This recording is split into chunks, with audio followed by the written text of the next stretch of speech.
Welcome to Whisperline Narrations. Tonight, we return to the quiet, snow-covered town of Evermere, a place where light still lingers in every window, and kindness can be found in the smallest of acts. So find a warm blanket, settle in by the glow of your own lamp, and listen close, because sometimes the gentlest stories carry the brightest light.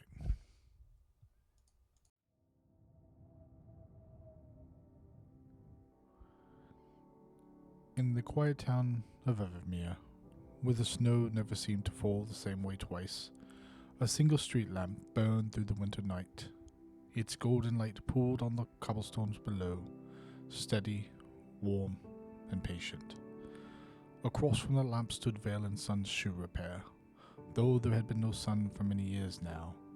But inside, Henry Vale worked by candlelight, his glasses perched low as he mended a worn pair of boots whose soles have seen too many winters. Henry was a quiet man, the kind whose kindness was rarely noticed because it was constant. He learned long ago that the world didn't need grand gestures, only honest ones. Every night, before locking up, he stepped outside to sweep the snow from his stoop. He'd nod to the lamp across the street, as if greeting an old friend, before heading upstairs to his modest room. But on this night, something was different. The lamp across the shop flickered once, twice, and then went dark. Henry frowned. That lamp had never gone out before, not in all the winters he'd lived in Evermere. He wrapped his scarf tighter, took up his broom as if it were a walking stick, and trudged through the snow. At the base of the lamp, he found a small oil can, half buried in the snow, and beside it, a leather satchel. Inside was a folded coat and a note, the ink smudged but legible. "If the light should fail, I'll return by morning. D. Whitby, lamplighter of Evermere." Henry looked around. No one was in sight. The snow was falling harder now.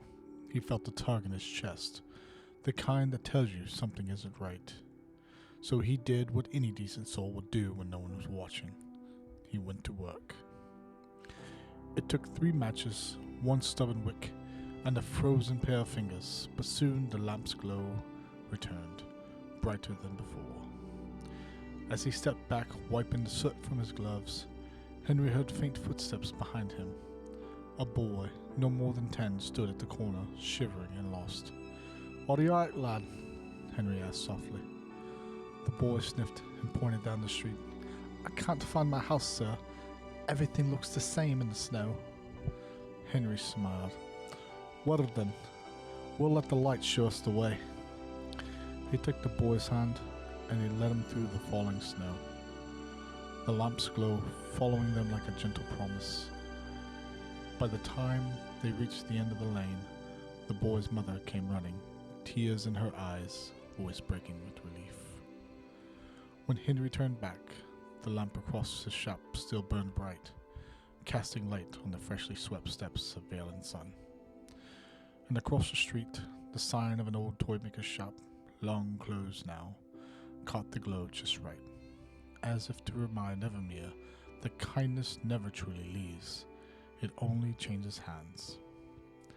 The next morning, when the lamplighter returned, he found his satchel neatly folded on the bench and the lamp shining steady as sunrise. They say in Evermere that Mr. Vale never spoke of that night, but every Christmas Eve the lamp outside his shop burns brighter than all the others, and a pair of tiny boots always sits in the window, waiting, just in case someone else needs a bit of light to find their way home. Thank you for listening to the Streetlamp and Mr. Vale, part of the Evermere Christmas Collection. If you've enjoyed tonight's story, don't forget to like and subscribe, and join us again for more tales that warm the heart and quiet the world.